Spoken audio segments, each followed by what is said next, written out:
regular council meeting for January 19, and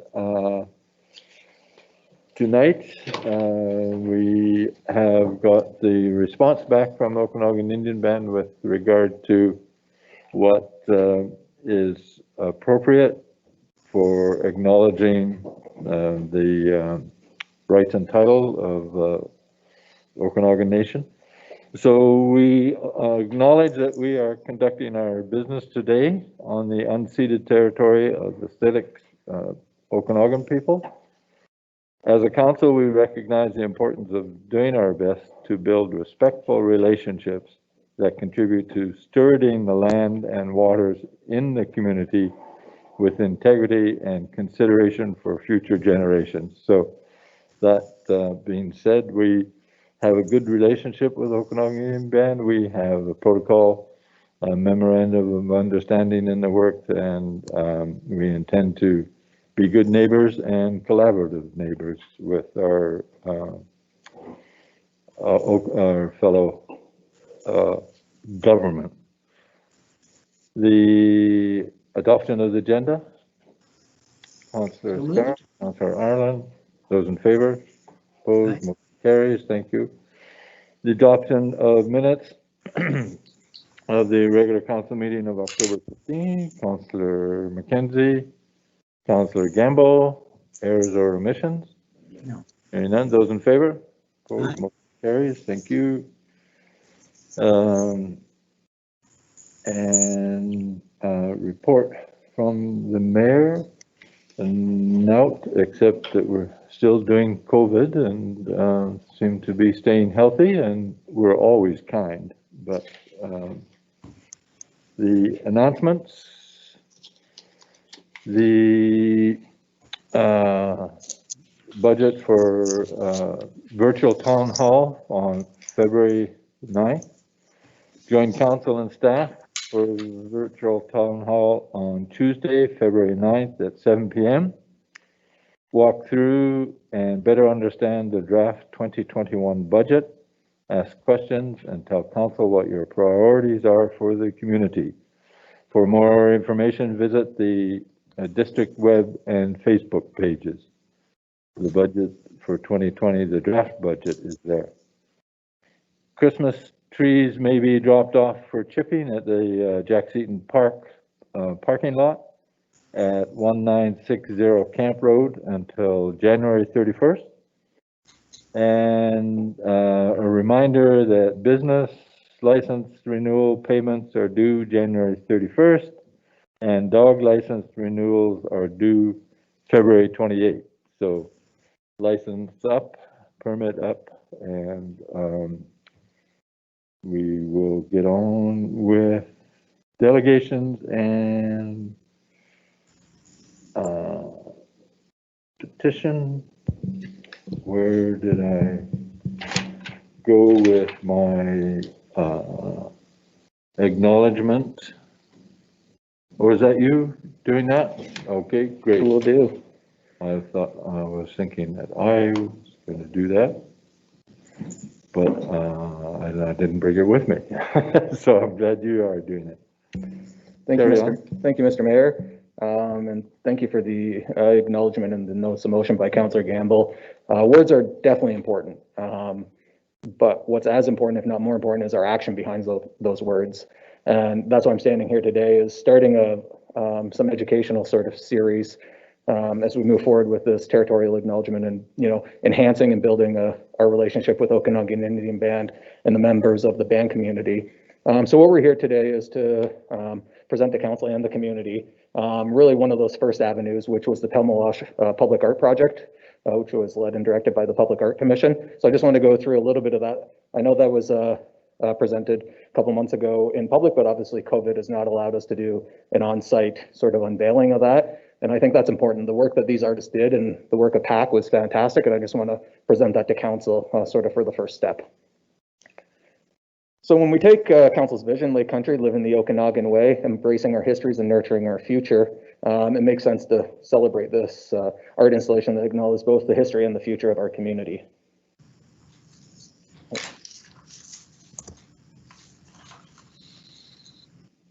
So, as I said, words are important. Acknowledging the territory shows respect and recognition of the Indigenous peoples. It's also recognition of both the present and the past and the present and into the future. They're essential elements in establishing these relationships. This meeting began with that important statement. As I said, the words are important that the mayor spoke, that we're privileged to work and live in the traditional territory. But there are other ways we can show recognition and respect for the Syilx Okanagan people and collaboratively build our relationship.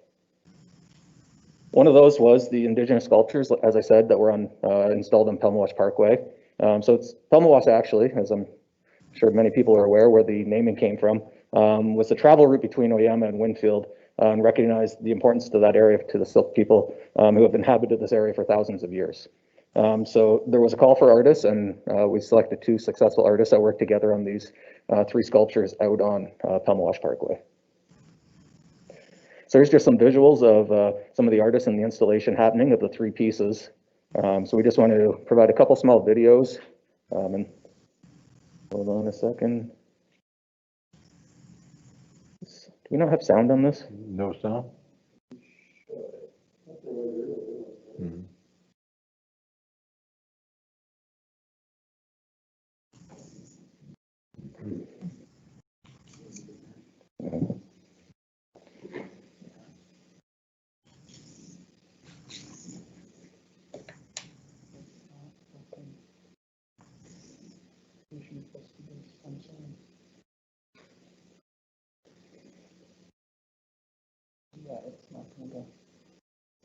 Okay.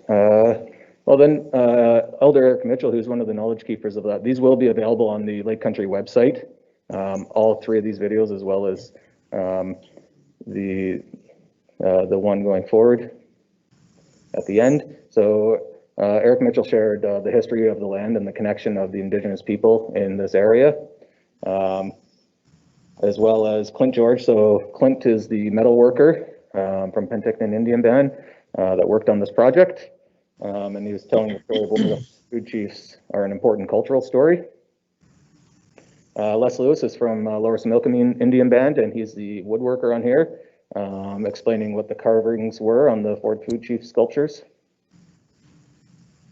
So like I said, hasn't been a formal unveiling, obviously COVID being respectful of the in-person gatherings that will be intended in the future, hopefully when this pandemic is no longer impacting us the way it is. But the videos are available at, as that URL is there, lakecountry.bc/public art. And there is a video created by a videographer called Rob Moses that captures these conversations and the history of the area, as well as the intention behind these pieces. Mm-hmm. Thank you. Very good. Thank you.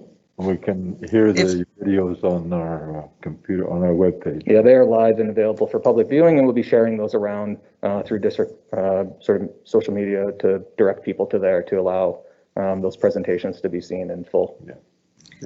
If I could just make just a brief mention here, I'm ever so pleased to see this come forward. I think it's a very important step in the right direction, and to me, reconciliation is a big deal. It's something that we all have a part to play in, and so I'm really happy to see this be stated at each of our council meetings in the future, starting from today. So thanks. Thank you very much, Councillor Campbell. I think you made the notice of motion that we should get the correct what we need from the Okanagan Band to say that we appreciate and do recognize and respect their title and the rights that flow from that. So, Councillor Ireland. Yeah, thank you, Mr. Mayor. I also think it's important to thank the Public Art Group for their dedication to getting this done and to involve Indigenous groups. You know, there's been a number of attempts to launch that kind of project, and it's not easy, and it took a while to get it done. And you know, what we all have to remember is that First Nations people don't work on our kind of schedule, and it took a while to build that confidence to work with us, and you know, through the work of the district and Matt and his group to get that to happen. So, but the Public Art Commission, they did do a lot of work to try to make this a reality, and And kudos to them for their vision and sticking to it. their schedule is functioning and operating as a nation where we are as a small community. So they have a lot more on their plate than we do. What we think is vital to get done quickest isn't always the top priority. All right, moving on. Thank you. Delegation from Pretty Road traffic concerns. Tim Tyler? We good? Thank you, Mr. Mayor. I do have Mr. Tyler on the phone. I will transfer him through for his presentation. He will have a delay, so we ask council if they could just welcome him, Mr. Mayor, and then ask any questions at the end of his presentation. One moment, and I will transfer him through.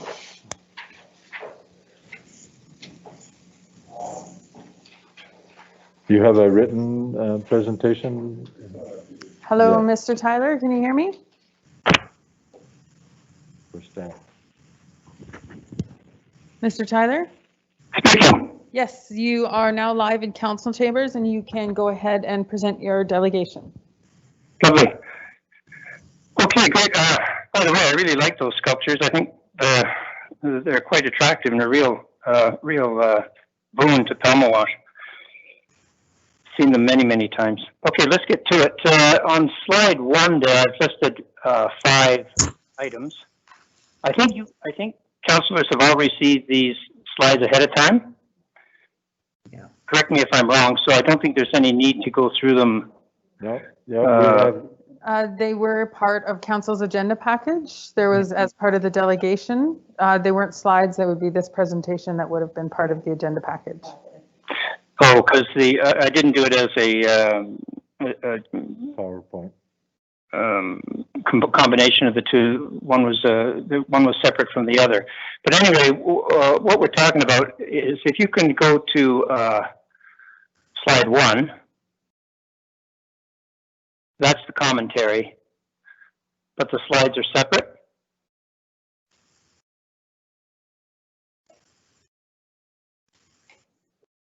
I'm sorry, I can't hear anything. Yes, you can continue on. I have the presentation open and I'm scrolling through.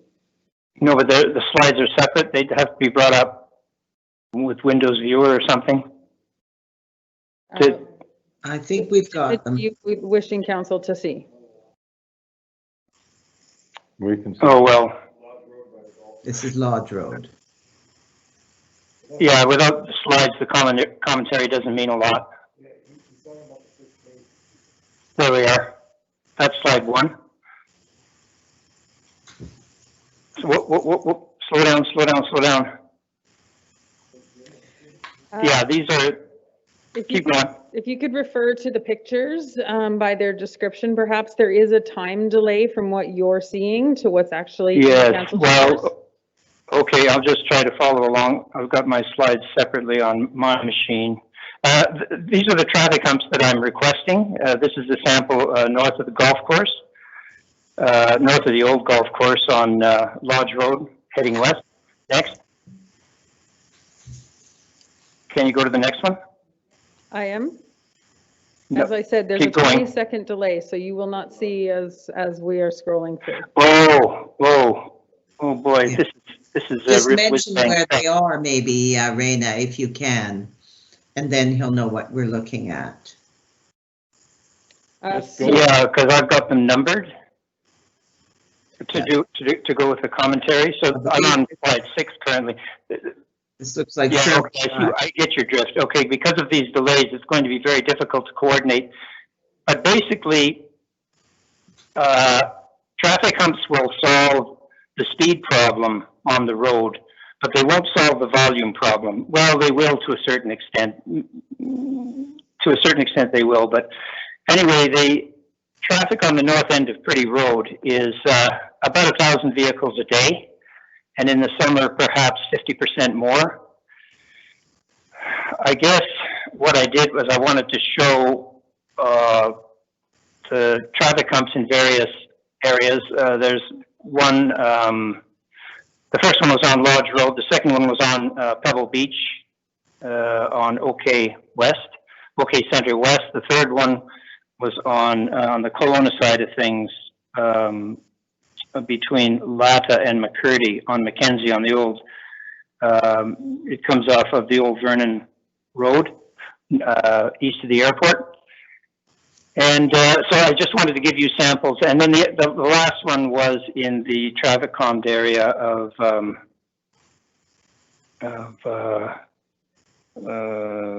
south, oh,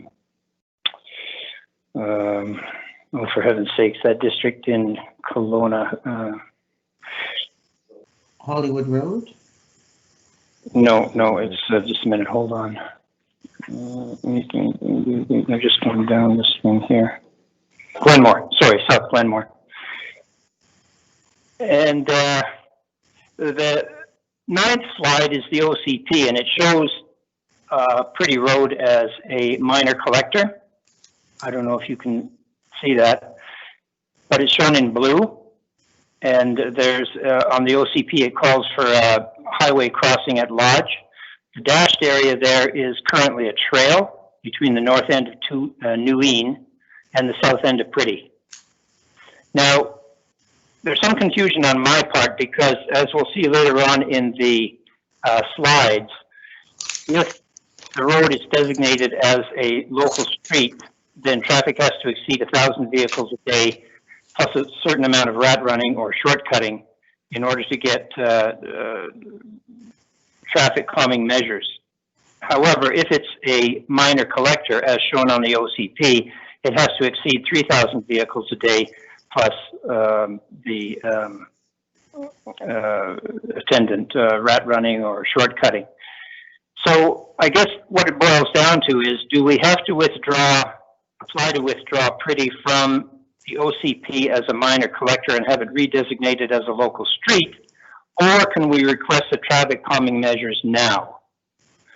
Because, as you know, excess traffic kills neighborhoods, and we're approaching, in the summer, 1,500 vehicles a day.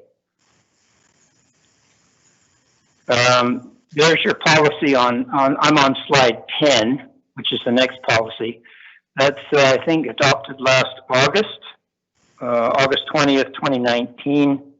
Sorry, not last August, I guess it would be the August before. And you can see the thresholds there on the left-hand side of the minor collector is greater than 3,000 vehicles, and the local street is 1,000 vehicles, with 25% of the vehicles shortcutting, or what I call rat running. And then let's carry on here. The next one is, the next slide is I FOI'd all the traffic counts for the last 20 years, and this is what staff supplied me with. I'm currently looking at slide 11 in the top left-hand corner. It's the next one after the one I can see on my screen, but I understand there's a 20-second delay, so we're going to have difficulty coordinating these things. But you can see they supplied me with these studies, and I got an email from one of the technicians. By the way, I must say that staff has been wonderfully helpful in this endeavor. This is not my area of expertise, so they've been providing me with all the information I've requested to the best of their ability and keeping me on the straight and narrow. And the technician pointed out that on the second column from the left, you can see that Middleton Road south is given as the location of the traffic count. It's a very minor point, but basically the traffic count was on Pretty, but at South Middleton. And you can see that in these particular studies, the latest dating back to from the 24th of June 20 to the 14th of July 2020, the count was at 880 vehicles per day, and the one immediately above that was 1,000 vehicles a day. The problem with these studies is they don't demonstrate the summer period when, as you all know, the traffic jumps quite considerably. A lot of these slides I got from the GIS, which is a wonderful tool. On slide 12, you can see that there's a piece of property there, 11624 Pretty, which currently blocks the joining of the two Middletons. The South Middleton Road was constructed recently within the last 2 or 3 years as part of a development process, and the North Middleton Road sits on the north side of 11624. I don't know what the disposition of my neighbor's property is. It's not my business. It's a piece of private property. For all I know, it could have been sold, but I know that the city's plans are to join the two Middletons. I'm going to have to ask you to start wrapping because I'd like wrap it up because 10 minutes is what we allot to delegations, and we have it all in written form, and you can do your summary and send it in as well. And the summary is given in the final series of slides, but I urge you to have a look. This is a lot of information to take in a very short period of time, but basically the amount of traffic going down this road is killing our neighborhood. But we have absolutely nothing to lose. It'll maintain speed, which if the majority of traffic is already obeying the speed limit, absolutely nothing is lost, and it will act as a deterrent. There is some other slides that you're going to run into on the junction of Robinson and the highway.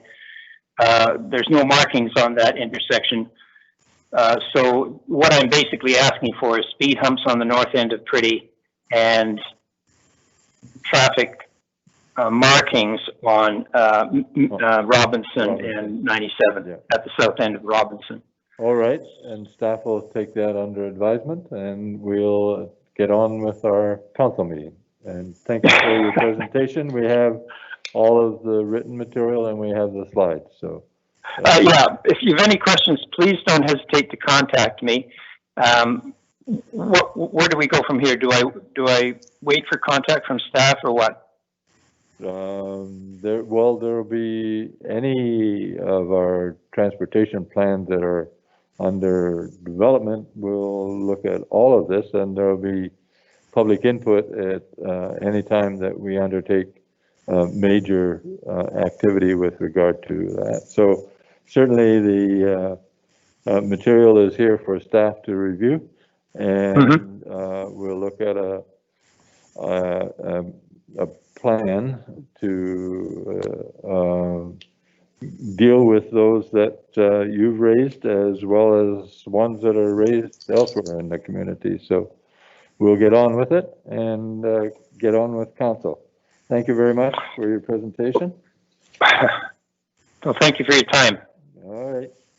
And belated Happy New Year to you all. Stay safe. Yes, same to you. Stay safe. And thank you. Be kind. And what was the other? Thank you. Bye-bye. Bye-bye.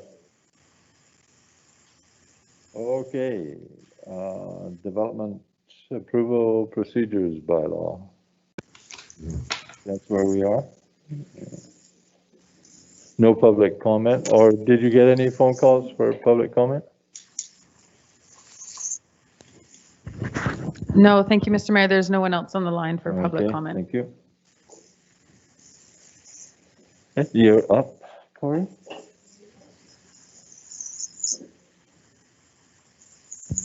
Indeed, thank you. Sorry, multitasking is a trick. Okay, we got a slideshow. We want to go from the beginning. Don't want to cheat and let you see all my notes. Okay. All right. Thank you, Mr. Mayor. Good evening, Council. So, since you originally heard about the fact that we were going to be reviewing the development approval procedures bylaw back in the weekly report on September 25th, Raina and I have spent a considerable number of hours. I thought it was interesting. I was listening to your strategy session earlier, and I noted that you had requested track changes. I have to tell you, at least two of Raina's Saturdays were spent dealing with track changes in the document that we have in front of you. So certainly we can talk about ways that we might be able to deliver that information to you, but we haven't included that because it would just be mind-boggling. So a bit of apples and oranges. The package of information presented to you this evening is, of course, a follow-up to our strategy session on November 24th. And we've had some refinement in internal collaboration. As I said, Irene and I have spent a considerable amount of time trying to take the existing application procedures bylaw, the delegation bylaw, and take the contents from those, and not so much to change what's written there, but to change the format and how that information is delivered, and to provide it more robust explanation, shall we say. So someone could actually pick up the bylaw and, by taking a schedule from the bylaw, have a basic understanding of what the processes are for each of the different development applications. For efficiency's sake, as I said, we have amalgamated it with the delegation bylaw. And as you know from the presentation I gave you, which will be very similar to what I have this evening, there are some other supporting pieces that I think are very important in order to facilitate what we want to do. So this evening I'm going to run through the context very quickly. I'll remind you of the 3 essential questions that we covered. I'll talk about the policy and regulation fact sheet, present you with the development approval procedures bylaw, and the terms of reference for professional reports and studies. So this is our formal consideration now. We've had our conversation and our discussion, and we're hoping that you will endorse in principle the policy and regulation framework and adopt the terms of reference, so that we can provide the professionals who are supplying us reports with the kind of guidance that they're often looking for. It is very similar to terms of reference in regional municipalities, so there's nothing earth-shattering here, as I say. It's more about us defining our process and being able to communicate it more effectively in a clear and consistent way. And we can then, as well, once this foundational piece is in place, update our reference materials available to our public. Right now, we don't have as much as most municipalities have in terms of guidance documents on our website for development applicants. So I'm really hoping that we'll be able to develop some of that user-friendly guides and simplified versions of things once we've got the legal document in place. So similar to my presentation in the strategy session, I'll go through these things. The context, of course, is we have a lot of things going on in the planning world. We have the community vision. We have the land use plans that give shape to our neighborhoods through our zoning bylaw, agricultural land reserve, add to those things. And then we have the regulations that help us implement what each of those plans says. The intention, of course, in reviewing things is that we create some positive change in the definition and administration, conduct of development application processes. These changes are expected to improve relationships with key stakeholders, establish comprehensive awareness of the standards for development proposal submission, clearly define roles and responsibilities for various aspects of the process, and to lay the foundation for ongoing development process improvements and those policy changes that we've been talking about in terms of zoning bylaw changes and possibly official community plan development permit area guideline changes to incorporate some of council's priorities into the plan. I think I've left myself behind on my slides here. I have notes just in case I lose track of what I'm saying. I probably don't follow them very well, but at least if I get stuck, I've got something to look at. So I'm not going to share the details of the project charter that I created, but essentially I can assure you that it guides the process that's underway. And so I've created a bit of a plan in terms of what we need to do and what we're expecting to deliver from the project. So essentially, the development approval procedures bylaw is the backbone. The terms of reference for professional reports is a supporting document that will ask to become part of council policy. And then We'll have information publications, as I have mentioned, that will provide more guidance.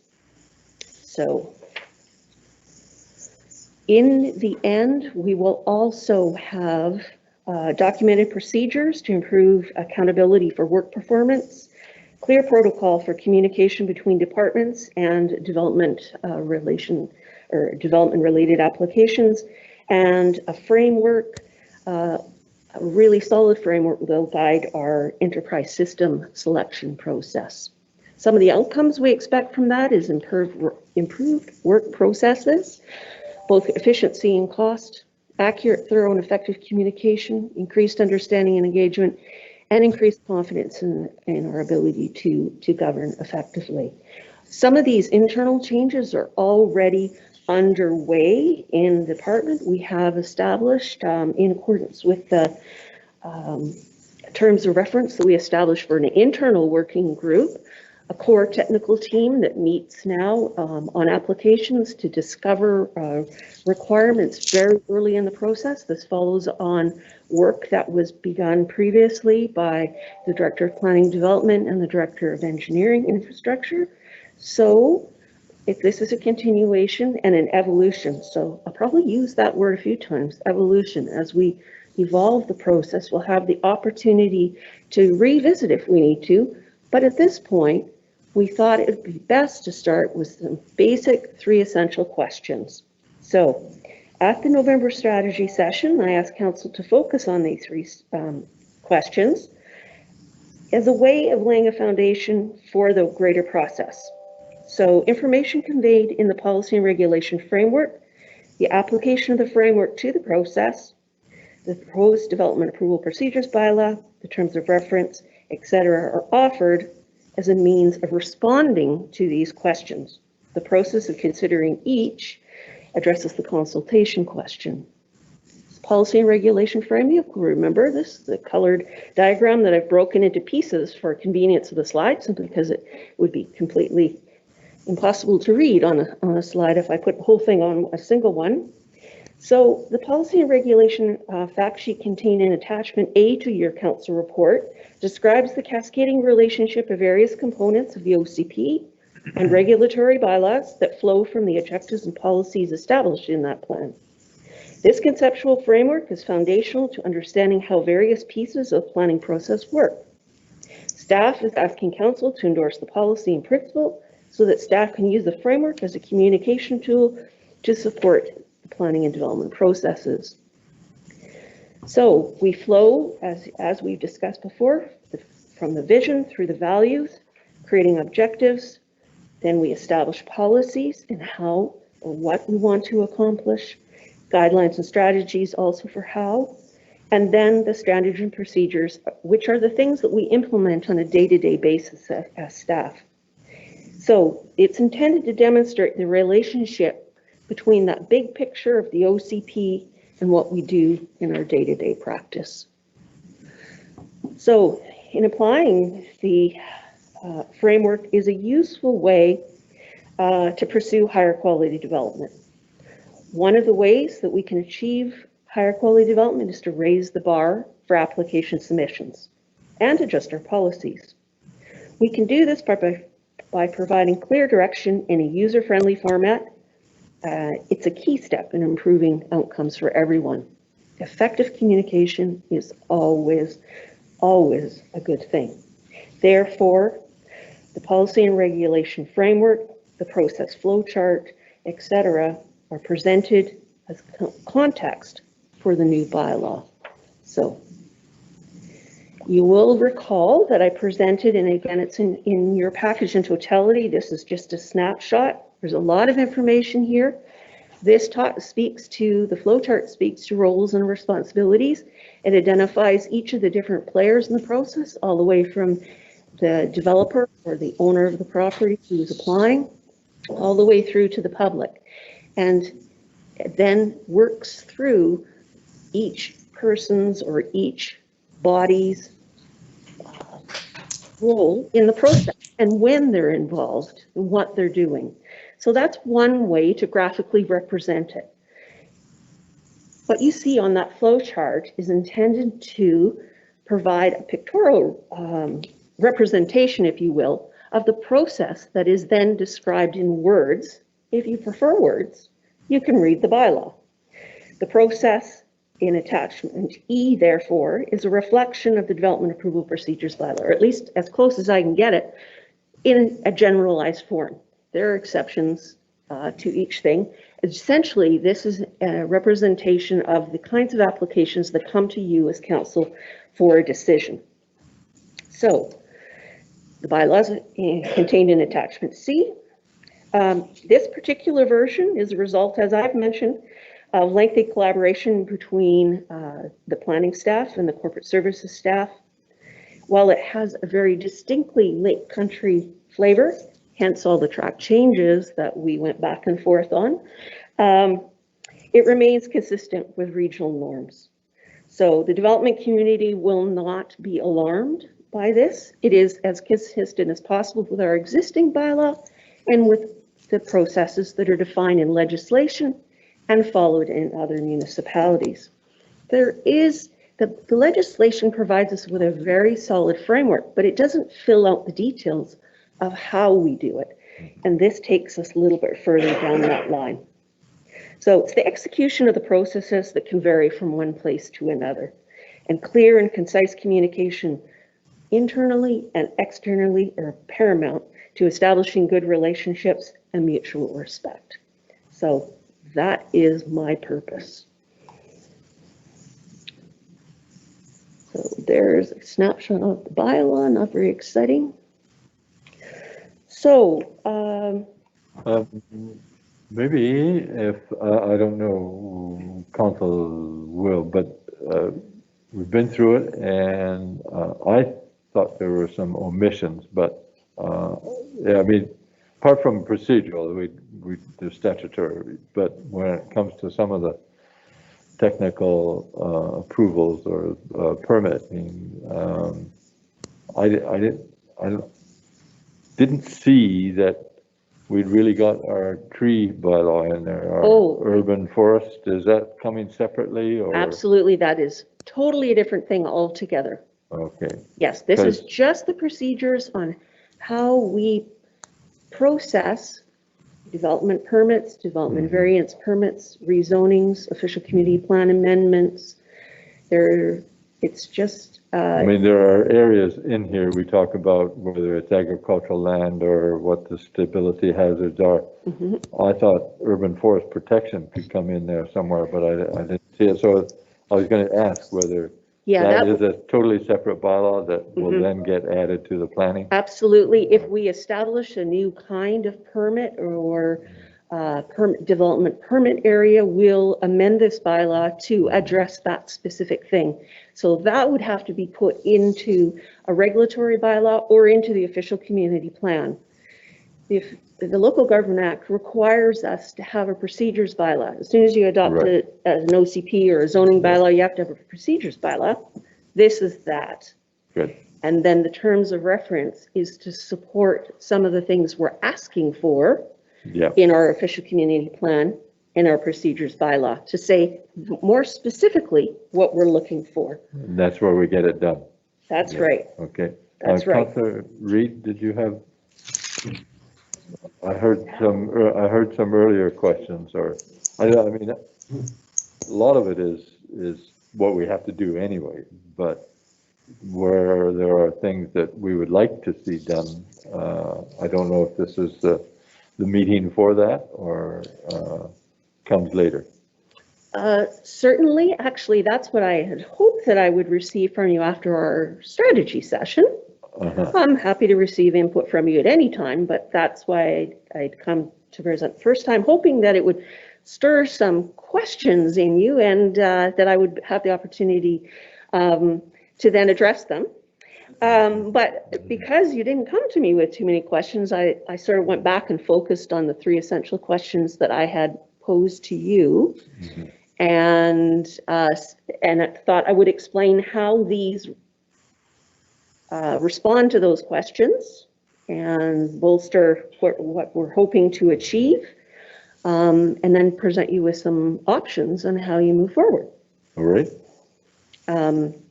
carry Stick on. to the script, or you want me to? Go ahead. I can talk to them now. I appreciate where you're coming from with your comments.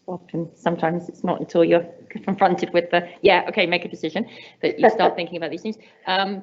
But I did, there were 2 points on this particular bylaw, and one kind of connected point on one we're going to hear about later on today. But my first 2 points, and they're as per my email, so nothing surprising there, is the page 15, item 18, which is public notification and consultation requirements. And this is about the forms of public notification and consultation, and specifically the development notice sign and the neighborhood consultation. So where I'm coming from in this is that any way we can get information out to the public about what's happening in their community is a good thing. Forgive me, I thought some of this was already with a yes, but I was surprised to see DP council decision and development permit variance did not require a development notice sign. My understanding it was that they already do, and if they don't, I think they should.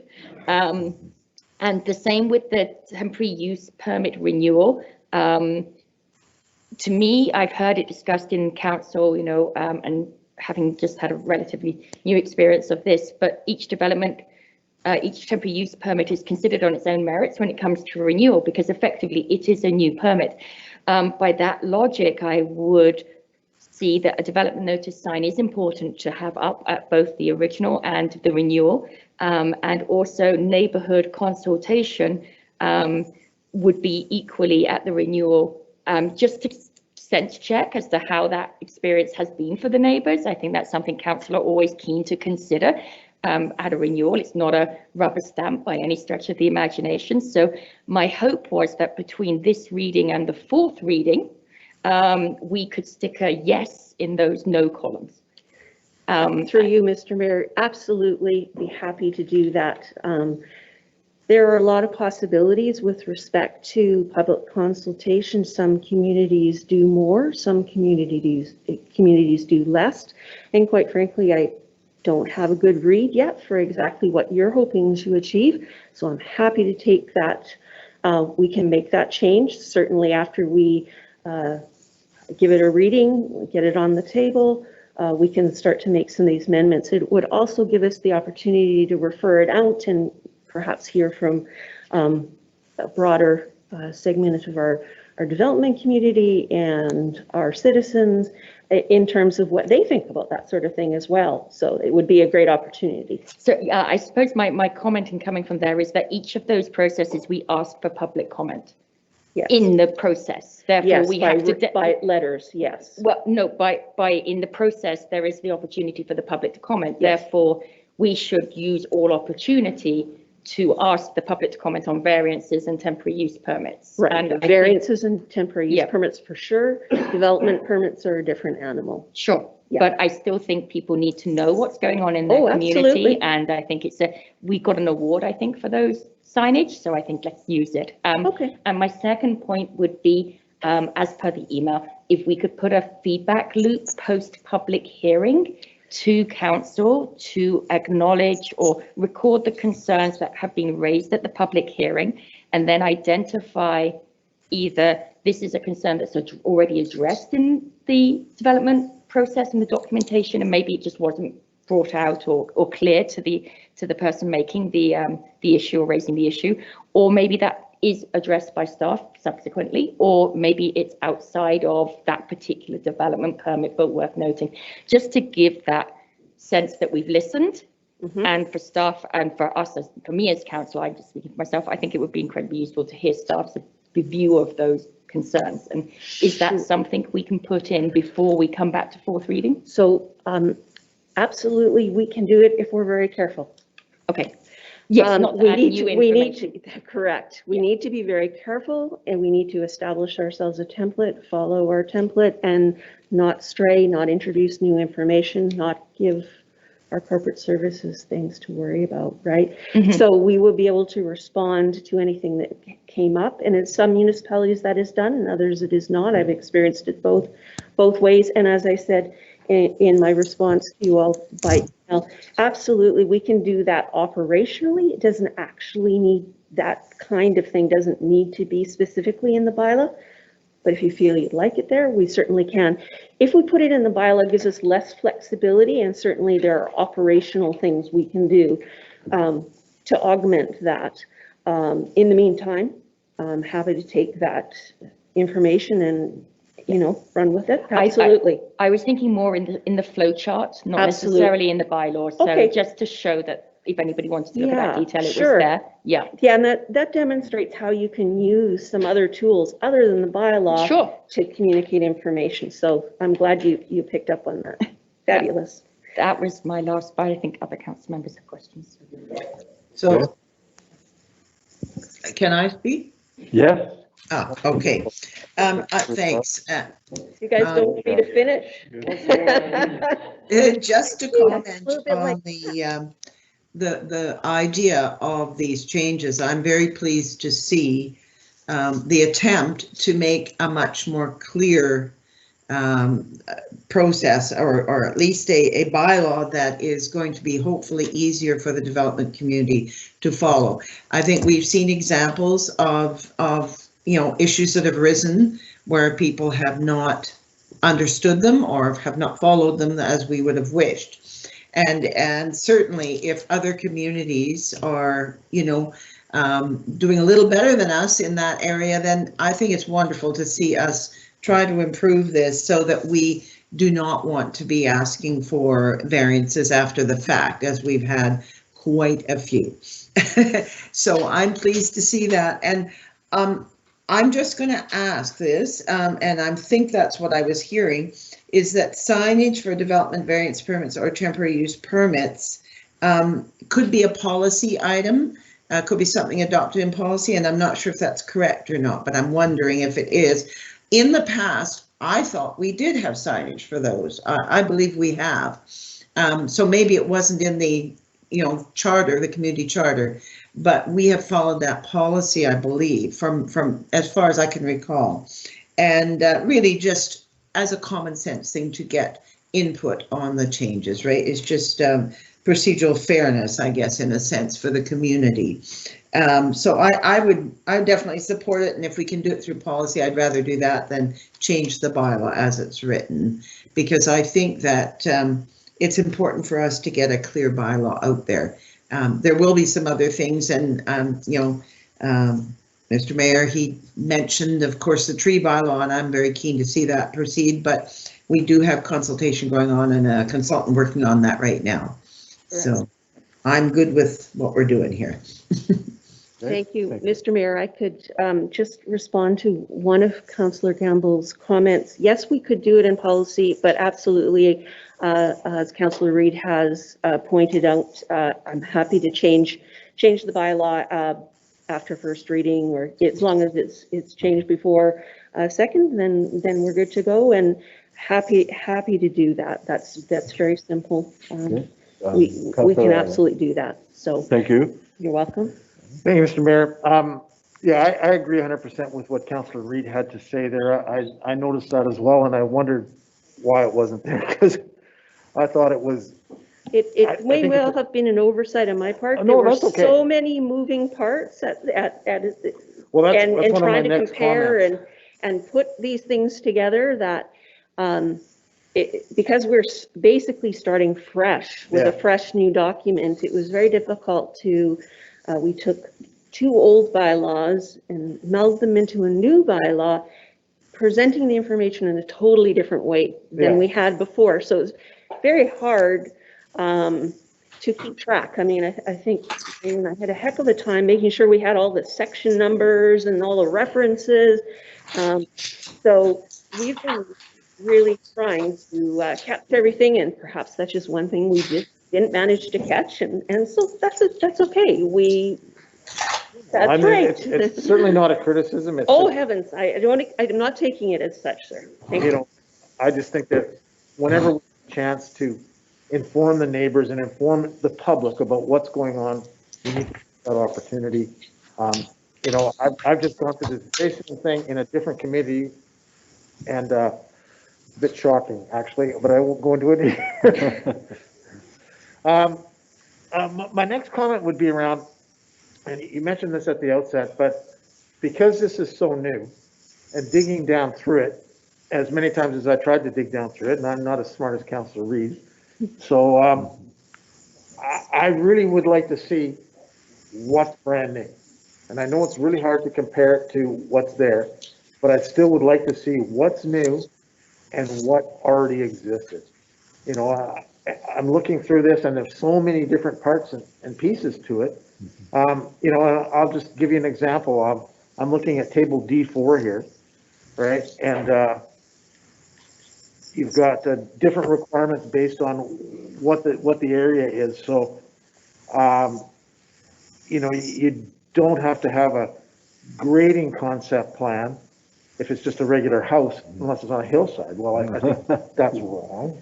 You know, it's something that we've been talking about. Grade is really important, and we've seen it's not just in the hillsides where people build up their grade so they're taller than their neighbors. So there's an issue there.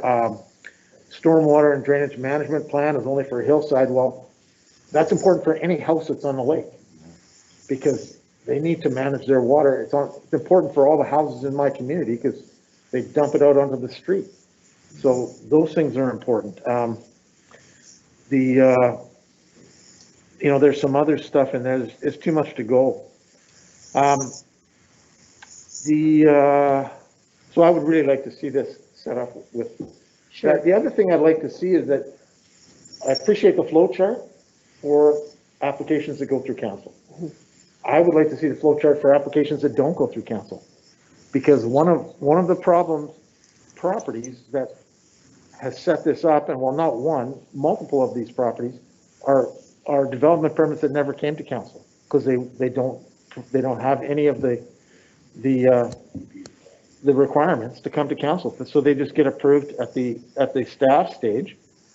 Yet there's been problems, and those problems have been out of silo management, right? Of not one department not speaking to the other department, and therefore not having a complete plan, and therefore the district having to wear and the community having to wear faulty plans that impact everyone. And you know, I don't want to go and list them because I think I did it in the earlier session. But it's really frustrating for people to have to do that. You know, these things impact roads, they impact all these other things. So, and you know, a lot of the problem properties that we describe are properties that actually never came before council in the first place because they don't trigger those things.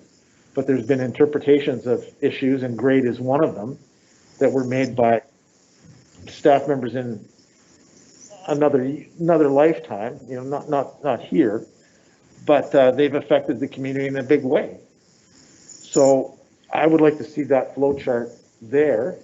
And one of the questions that I'll ask in this particular flow chart is, I see that engineering's involved.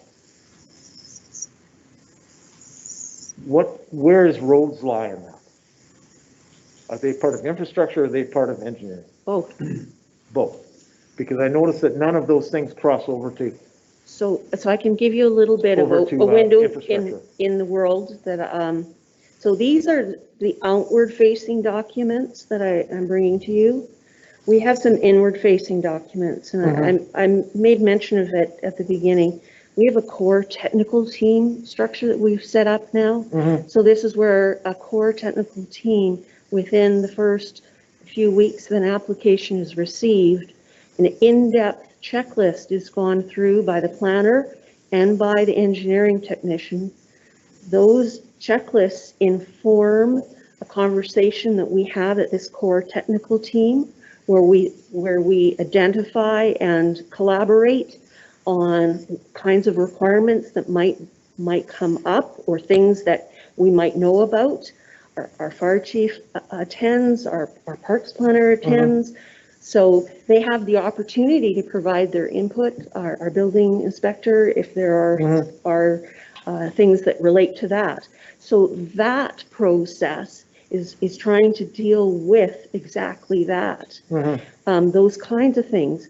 The terms of reference for professional reports and studies is partly to address what you speak of. The official community plan delegates the authority to consider development permits of certain types to staff because they're largely dependent on the report of professional engineers, qualified environmental professionals, foresters with the wildfire, for example. So by adopting these as council policy and saying, here's the framework which you must follow, it ensures that that level of detail in the reporting has been considered appropriately. So each of the schedules. I understand that. Okay, so. I'm just looking to see, okay, here's a flow chart for what happens. Yep.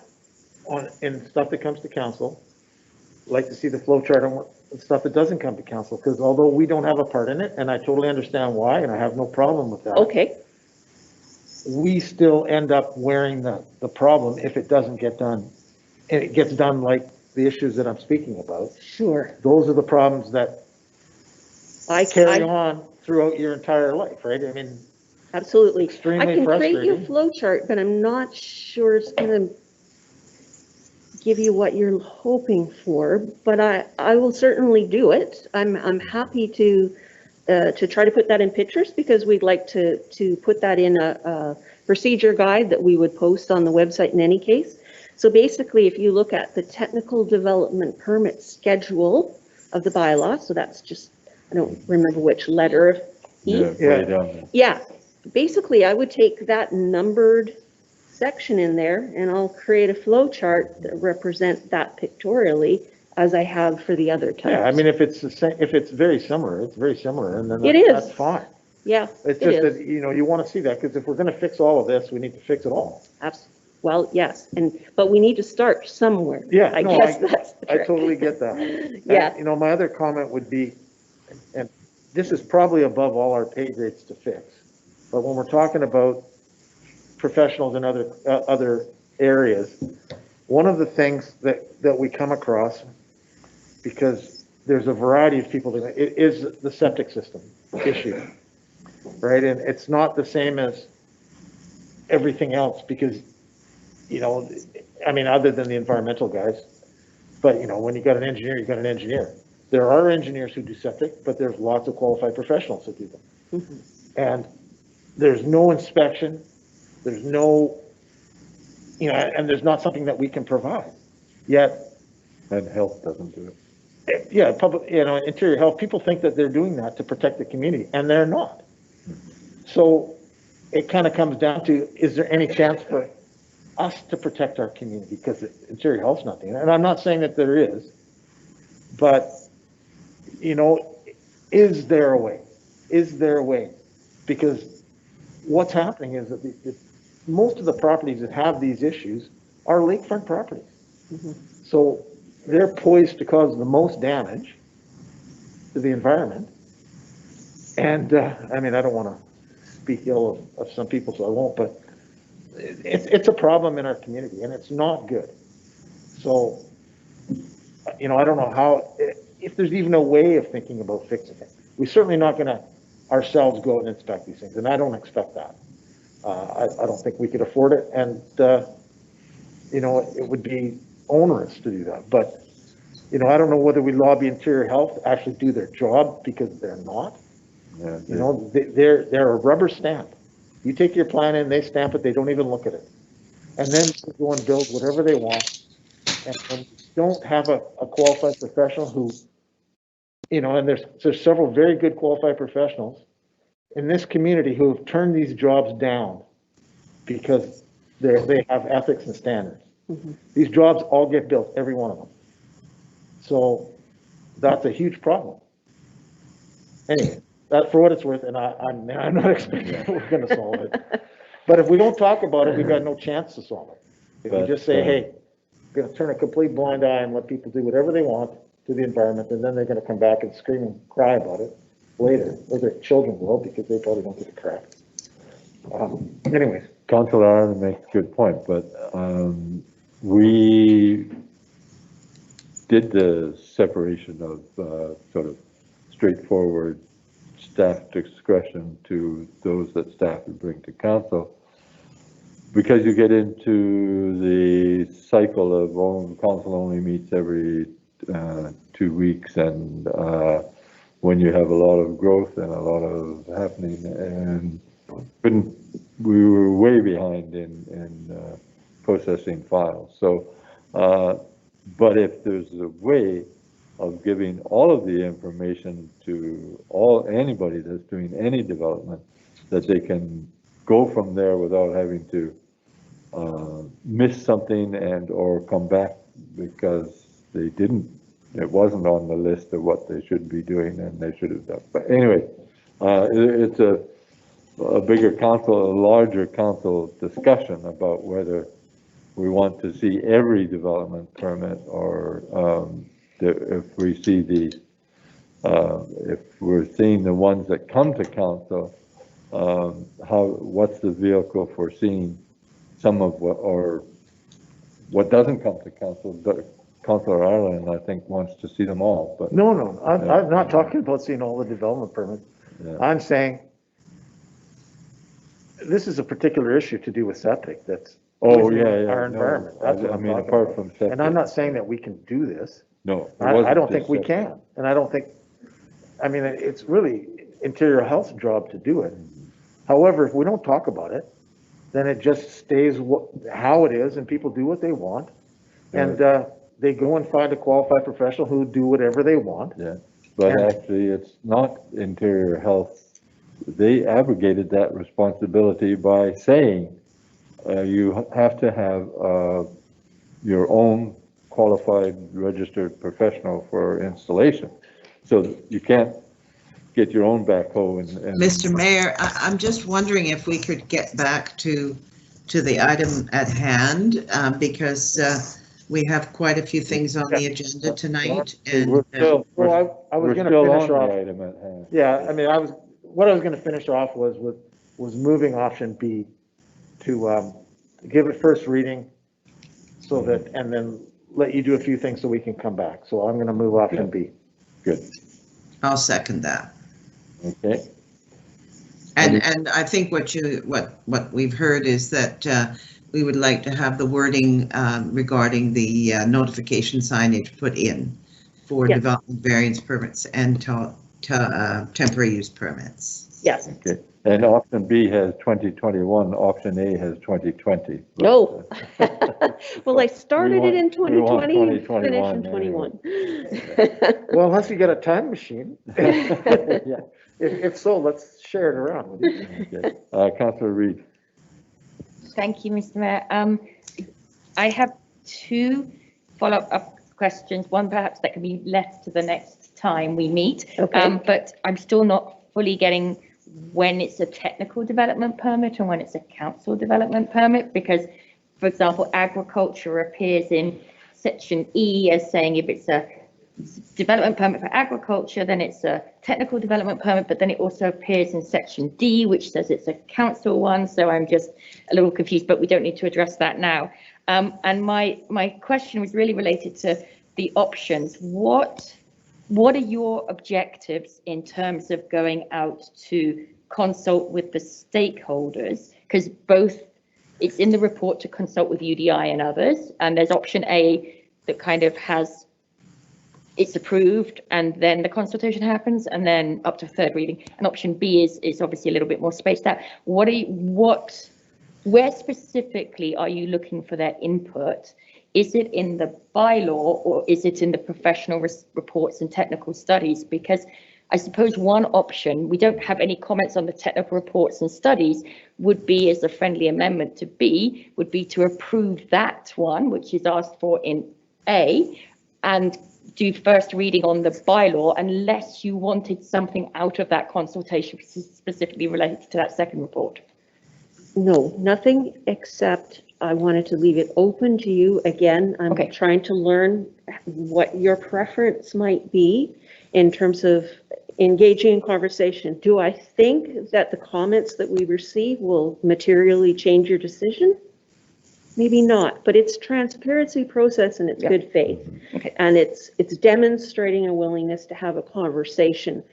That's more what the consultation process is about, is to hear, in case there's something we didn't pick up on. You've obviously caught a couple of things where after looking at it, I didn't see, but you saw it right away, and someone else might pick up something different yet again.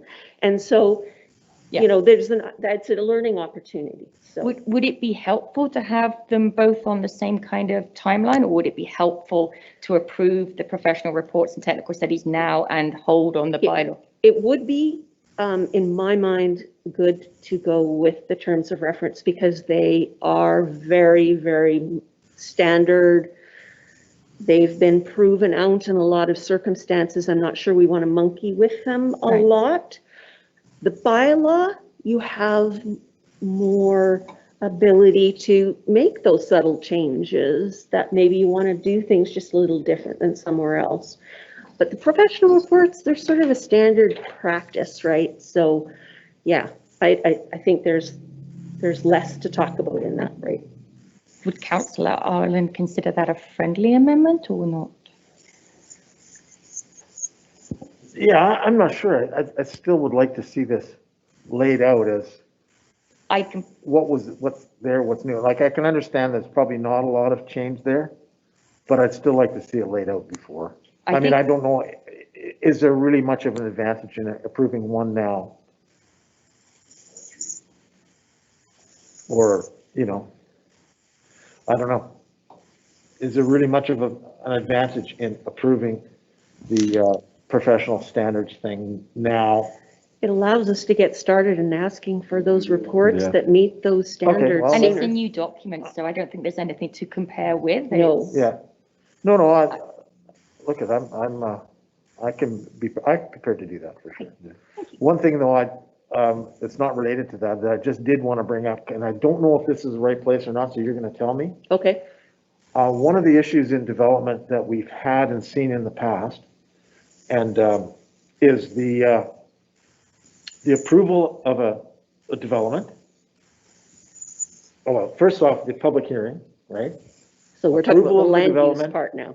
Sorry? We're talking about the land use part now. Yeah, sort of. Okay. Basically, we're talking about public meetings and engagement, right? So Okay. we have a public hearing, we get the input, Yes. we vote on the thing, it passes, it's going ahead, it doesn't get done right away. And then it completely changes, and it's 2 years down the track, and they completely change it, change the density, change everything that was discussed at the public meeting, and the public sitting there saying, well, I was okay with this, I am certainly not okay with that. Okay, I can Where's explain my that. chance? I don't get to speak anymore because the public hearing's over. Okay, so So I don't know if we can that's protect the public in this at all. sure, I can help you with that, I think. So that I like to separate the consideration of the land use components, the OCP and the zoning is something we can talk about. The form and character of the development is something quite different. Zoning determines density, and a development permit deals with the form and character. A development permit under legislation is only good for 2 years. So if they go through and they get the rezoning and the land use changes and they have that new zoning designation, and they don't want to construct something different than the development permit that's been approved, they have to come back to council for a new development permit. They can't just build something different. Well, The development permit is the they key. did, and they changed the density Without, with no coming back. well, I can't explain to you why that. Yeah. This was, They come back, but they They came came back back- with no public meeting. but they came back without needing to have a public meeting.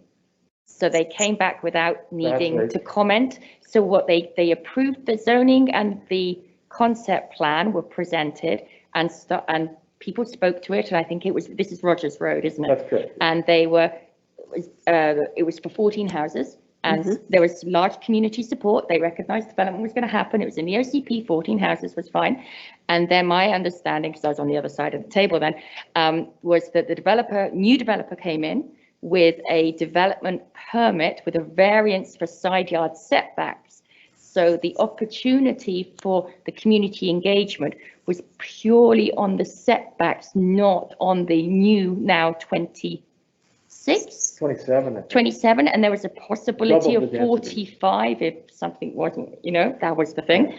And so the community were shocked that they couldn't comment on the change in density because the development variance was specifically to the side yard setback, and council had to maintain that integrity. So I think Okay. that's what we're looking to So discuss. I think this would have necessarily been a situation where the zone that property was rezoned to had a range that it allowed a density from and to, and the first proposal was at the low end, and the second proposal was at the high end, Yeah. and neither the twin will meet.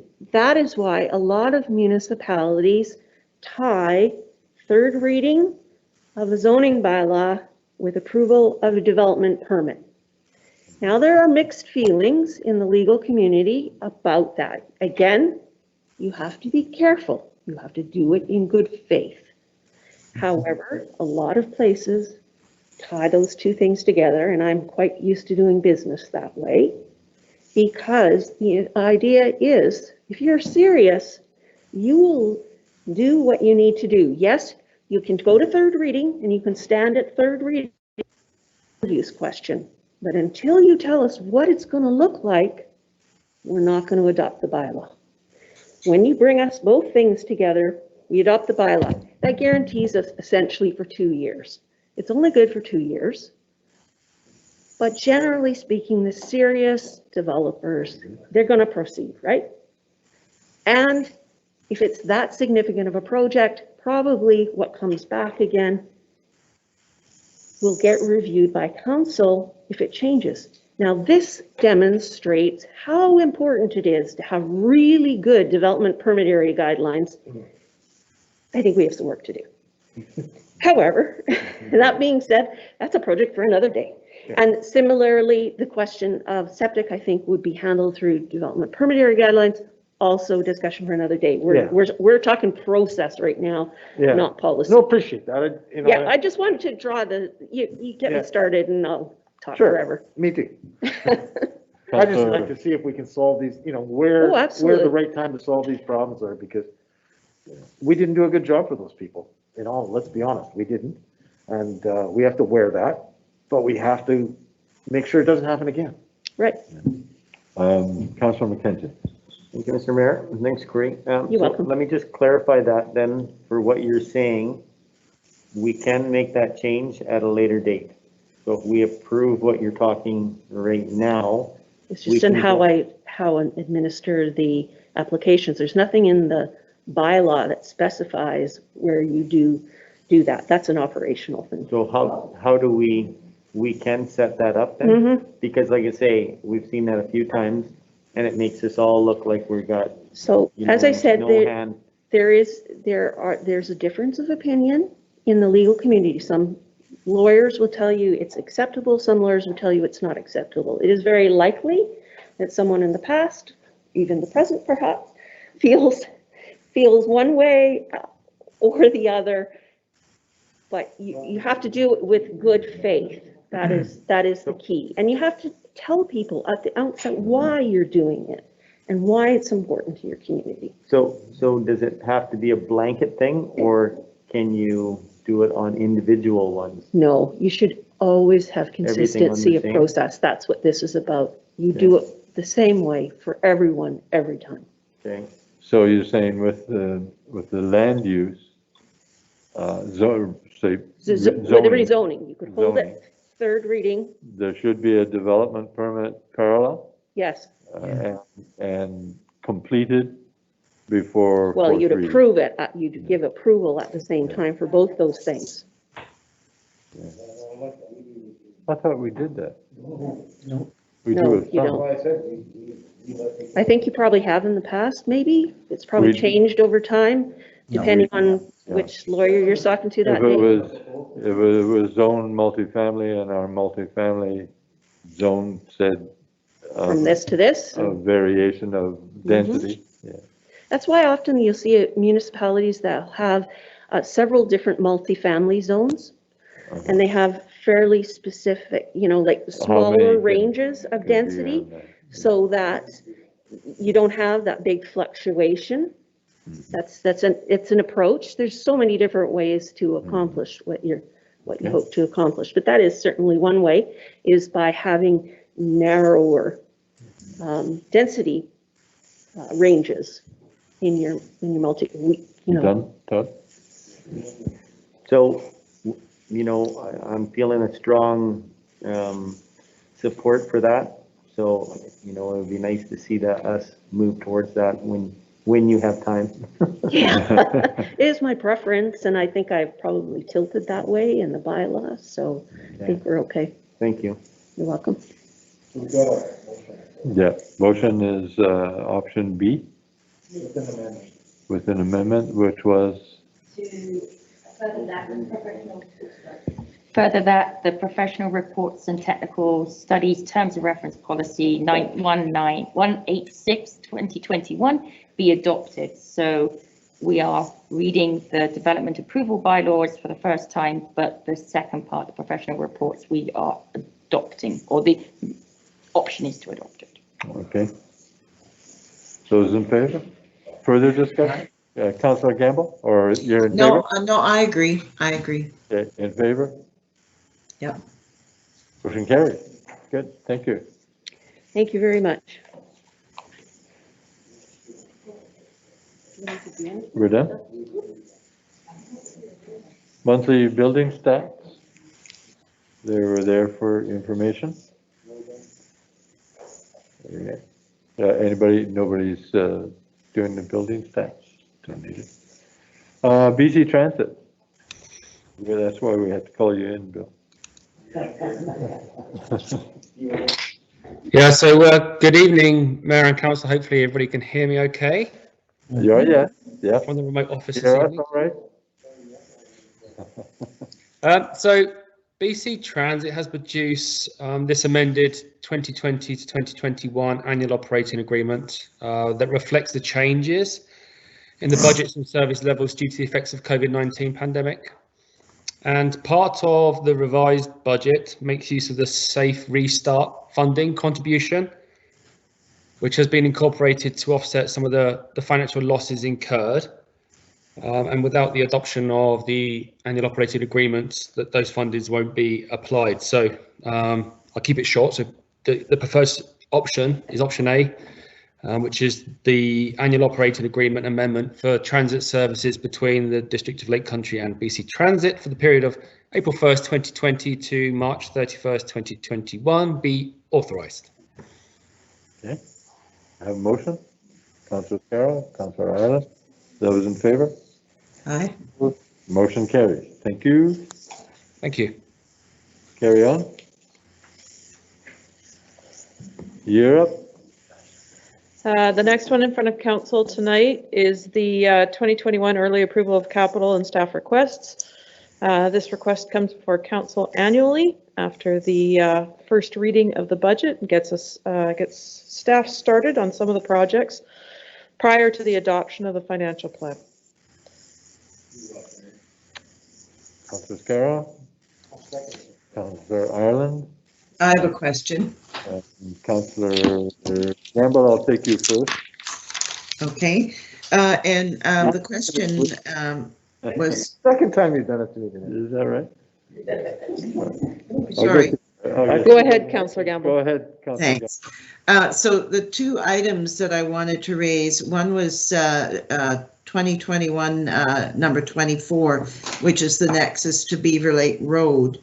And I was concerned there about the amount of consultation. It didn't seem that there was going to be much consultation, and I just wanted to question that because, you know, when it was presented to us at the strategy session, I was concerned about the support for business in the area, and knowing, you know, I use that intersection a lot, and I know that there is traffic along there, big truck traffic. I hope that we as a community will continue to support business in the area. We definitely need business in the area.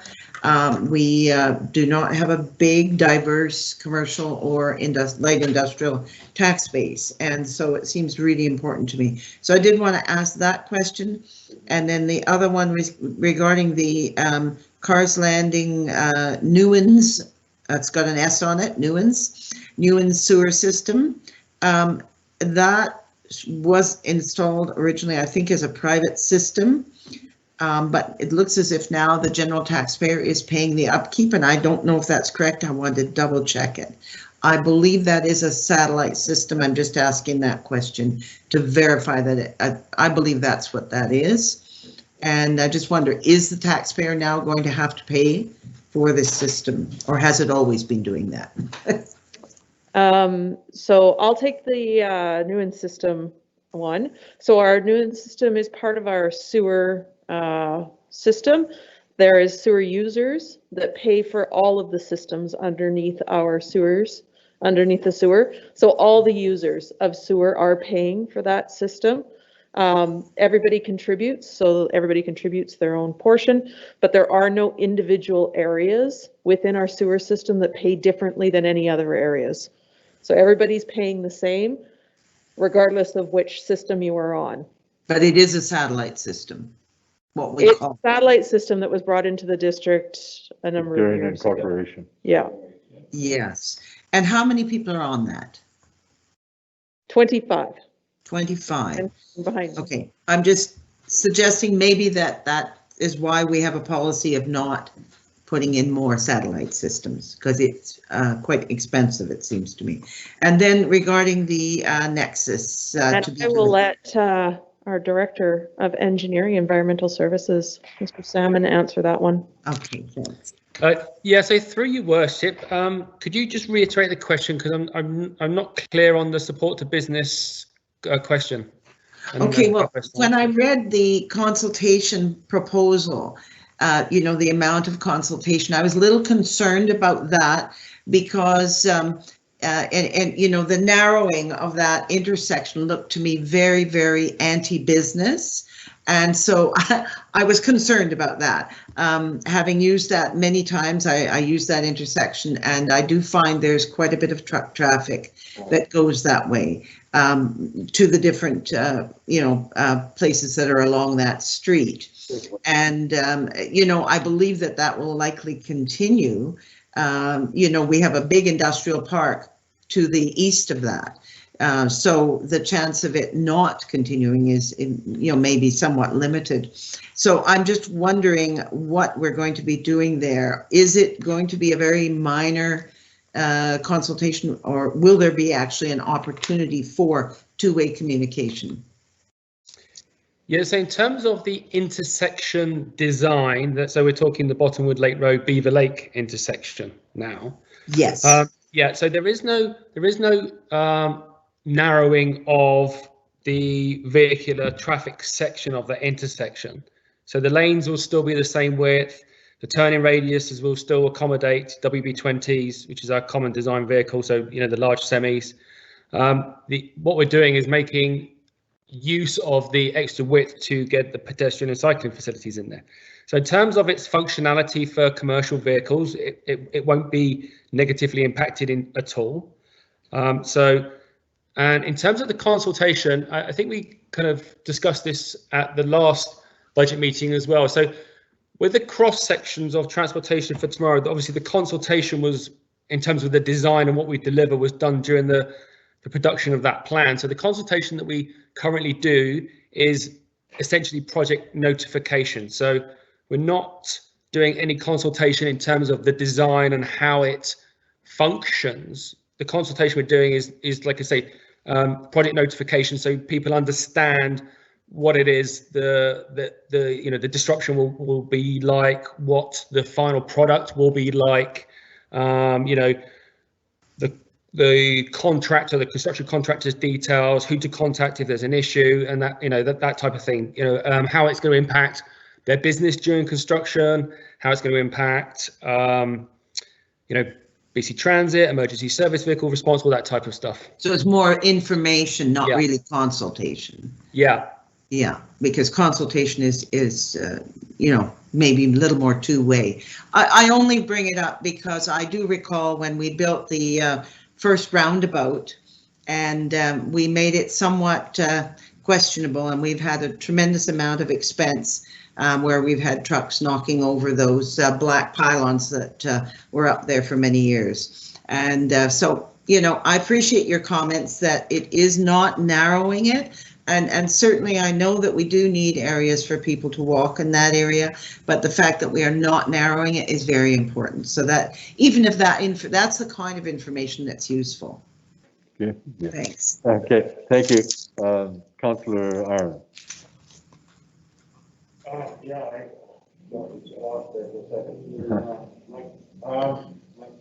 Microphone. Just a quick question. The two things on the early approvals list are both grant dependent. The UBCM Community Resiliency and the CERI, however we call it, the Community Economic Recovery Infrastructure. So I just, in my lack of financial knowledge, I guess, they're on the early approval, but if we don't get those grants, we're not doing them. Is that correct? Through your worship, that is correct. Why is it in an early approval? I guess that's my question. So if we were, for example, if they were to come out, we have no idea when those projects will be awarded. If they came out next week and said, we're awarding them, go, that would give us an opportunity to start planning on how we're going to spend that grant money prior to getting adoption of the financial plan. But if the money is not received and no grant notification is received, no funds are expended. Okay, very good. Thank you. Thank you. Councillor Reid. Thank you, Mr. Mayor. Just two questions. First of all, back to the BC Transit, just because we're talking budget here. There was no details of the actual amount that we are short for. They said 7 million, but not the actual amount. And in the budget, we have 560,000 estimated 2021 losses. Does that include the amount for BC Transit, or have we just spent some more of our funding? Okay, so through your worship, the amount that we've included as an estimate in the COVID-19 grant that we would use is the loss in revenue that we experience locally. Okay. So there's two sources, there's fare box revenues, and then there's some local source revenues which we receive, which are like advertising and monthly passes and all kinds of other. So our revenues for those local are down probably almost $200,000 this year, we estimate. So that's our portion of that. Now this BC Transit amount, there was two separate pieces of the COVID restart grant. Okay. The safe restart, there was some that came directly to municipalities, and then there was some that was applied specifically to transit systems across the province. So the money that they are incorporating into the BC Transit AOA from the previous item is the second part of that funding, which was applied specifically to transit systems across the province. So it's not impactful on the COVID Safe Restart grant that we received specifically as a municipality.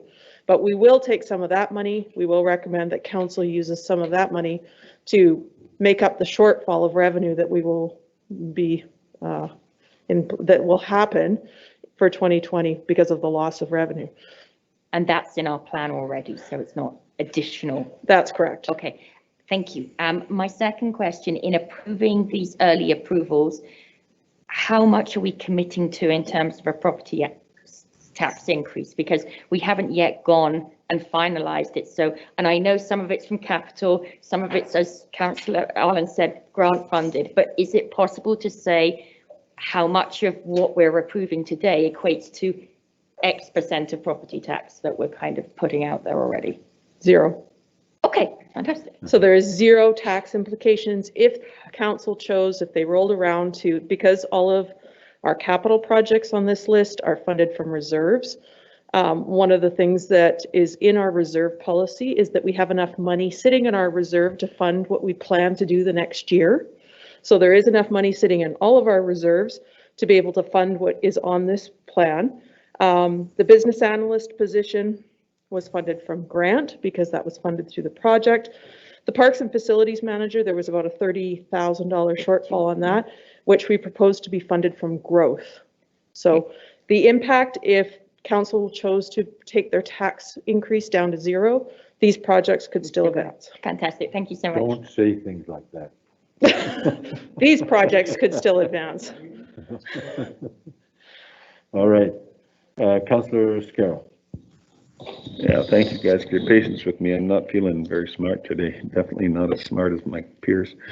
But I just wanted to warn or to allude to the fact that in our future budgets with transit income, we have to really lower our expectations. Not only does COVID affect seriously the amount of people driving the bus, but BC Transit, who seems to have independent policy from us, made policy a year ago that everybody can ride for free if they don't have any money, and only those that choose to pay money have to pay money.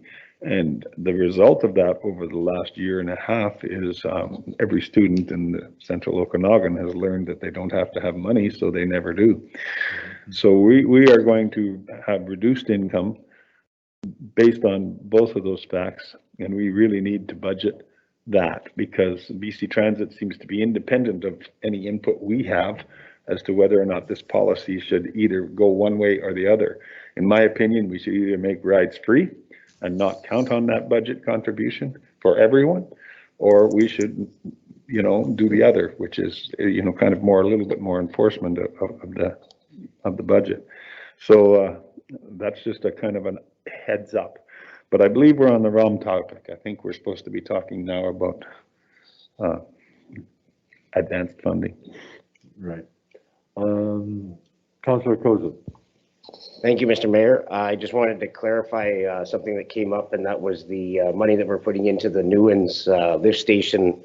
And I'd sent Kara a personal email too on this topic because it seems kind of weird, especially for the citizens to look and see that we can come up with $700,000 for a wastewater treatment system, but we can't come up with any money for a water system. And I'd just like to say that you guys were a little wrong what you were saying because the system wasn't taken over in '95, unless I'm a little wrong, but I'm pretty sure the system was taken over in around 2003. Because that's when I worked for Earth Tech, and when we took it over, it was rotten at that time. And I was like, what are we doing? What is this company doing? Why would we have any interest in this? So for the last 18 years, Earth Tech, which eventually became Suez, was reaping money and charging the residents for that, with only putting very little back into it.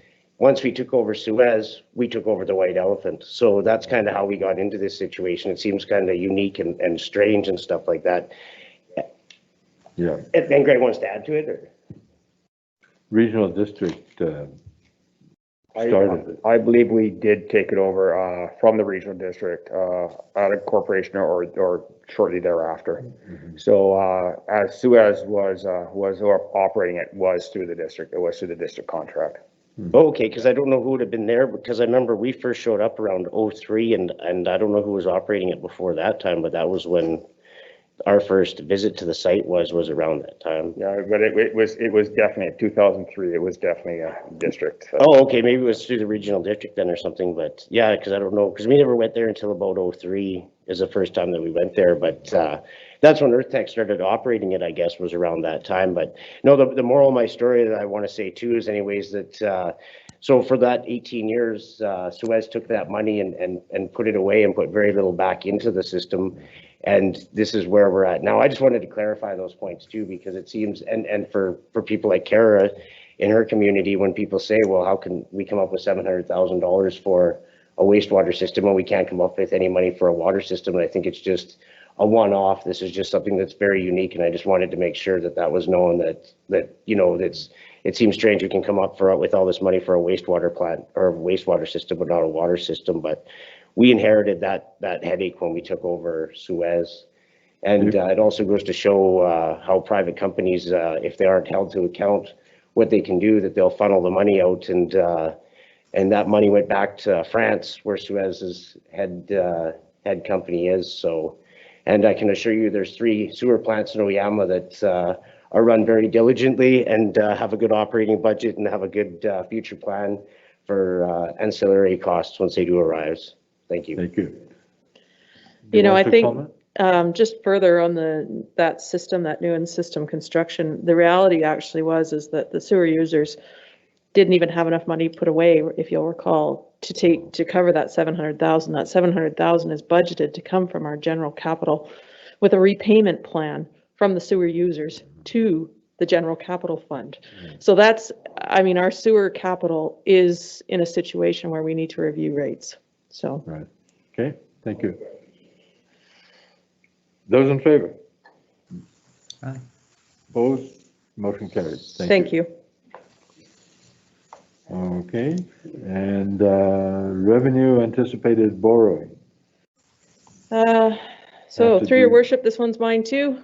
This was one that we do every single year, basically approves us having an overdraft. Moved, Councillor Ireland, second, Councillor Scarrow. Those in favor? Opposed? Motion carries. Thank you. Thank you so much. And procedures amendment, public hearing bylaw. Thank you, Mr. Mayor. This one is mine, and this goes along with the development application procedures bylaw that Corey spoke about earlier.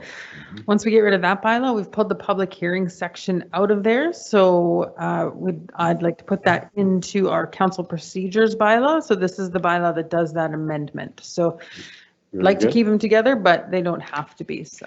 Okay, first, second, and third, Councillor McKenzie, Councillor Reid. Oh, you have a question? Councillor Scarrow, second, you can ask your question. Thank you, Mr. Mayor. Thank you, Raina. My question would be on section 32.4A, which is about the agenda. So under that section, previous to that, the requirement is to post notice of the public hearing 2 weeks before the actual public hearing, and the information to be provided to the CAO 2 weeks before the public hearing for the agenda. However, then under B, the public's notification of the content of that meeting in terms of the technical details and the reports and all that kind of thing is required to be delivered either the Wednesday afternoon prior to the meeting, but no later than the Friday afternoon prior to the meeting. So therefore, if we have a meeting, public hearing on Tuesday, the latest that it is allowed to be delivered to council and to the public is Friday afternoon. Given that we sometimes have public hearings straight after a stat holiday, that is incredibly tight for it to go out on a Friday afternoon for both, speaking personally from council, for me to read it, and then also for the public to have time to read it in any case, and especially if there is a stat on the Monday, there will be no opportunity to feedback to staff and get answers to questions. So is there anything that we can do to loosen up that timeline and give more capacity for both council and, most importantly, the public? Because I mean, we live this stuff every Tuesday. We're asking the public to read through a full public hearing documentation, understand it, ask questions, feed those questions back to staff or council in basically a weekend that may involve a long weekend. And I know that doesn't happen all the time, but it has happened. And I think it does a disservice to the process in a sense that everybody's trying to adhere to by giving that very short time frame. It's planned that way. Councillor Scarrow. Actually, my heart goes out to the point that Kara's made. But I know that we've had this discussion at least 3 or 4 other times on council, and it's always come back to staff time and availability, if I remember correctly. Am I correct, James? Pretty much. You want to speak to that, Raina? Yes, through your worship. So I completely understand and hear what you're saying and sympathize with it. Those timelines are tied to the same as our regular council meetings, and it is to do with the information getting prepared and submitted to the CAO for sign off and approval. When those statutory holidays fall, absolutely, it's unfortunate that we don't get that information out. I'm not sure how, because the farther we back it up, the more pressure it's going to put on staff to get it in even farther in advance to get that notice posted and out to everybody. So if you back it up another 3 days, staff have to back all their files up another week. Is it possible not to have a public hearing after a stat to take away that issue of timing? Is that something that would cause mayhem, given the timings are meetings generally on the first of every week of every month? But I don't think we can be reasonably expecting everybody to read the agenda if it goes out on a Friday, if it's a stat. Yeah, absolutely. And I think that's probably the better option, is when we are scheduling those, when we realize there's a stat on that day and consider the timelines. So I think that would be more of an operational procedure internally rather than anything in the bylaw. Yeah, so public hearings won't occur after the first Tuesdays, usually because most stats are Mondays and the beginning of a month or the end of a month or whatever. And so if staff is cognizant of the tight, it means the application isn't heard until a week later, or 2 weeks actually, because it instead of first Tuesday, it'll come up on the third Tuesday. And so it could be discussed with the mayor and CAO prior to that, knowing like if this is an urgent item or if it's contentious. So we could discuss that operationally, knowing that any public hearings on a Tuesday following a statutory holiday do give the public and council less time to consider the information. Is it possible to put it in the procedure in some way that's meaningful yet not overly restrictive in terms of what staff need to manage? I would recommend that we have internal council agenda procedures prepared by the CAO. So I would recommend that they be included there. Yep. Unless, I think including it in the bylaw may be too restrictive, and it may impact some public hearings where we would like to have them on those Tuesdays perhaps. But I will bring it forward to the CAO and we include it in our internal procedures. Okay, good. So those in favor? Opposed? Motion carries. Thank you. And records management bylaw. Be adopted. Councillor Scarra, Councillor Ireland. Those in favor? Opposed? Motion carries. Thank you. And Councillor items. Notice of motion. Oh, that's not yet. I'll start with Councillor Reid. Get my notes. I just have one councillor item, and it was to recognise the input of Alison Beaumont and the team at Lake Country Art Gallery and the Oyama Traditional School, who gained access to the Art Start grant, which is $6,000 to allow the Oyama Traditional School and the Lake Country Art Society Gallery to collaborate on a new exhibition called Giving Voice, which is hopefully going to come in 2021, April, and which also includes engagement with elders and knowledge keepers from the local First Nations. So I just wanted to recognise that effort and the amount of outreach and community engagement that the Art Gallery do above and beyond their actual physical location. So I just wanted to say thank you. Yes, thank you. Kudos to them indeed. Councillor McKenzie. Thank you, Mr. Mayor.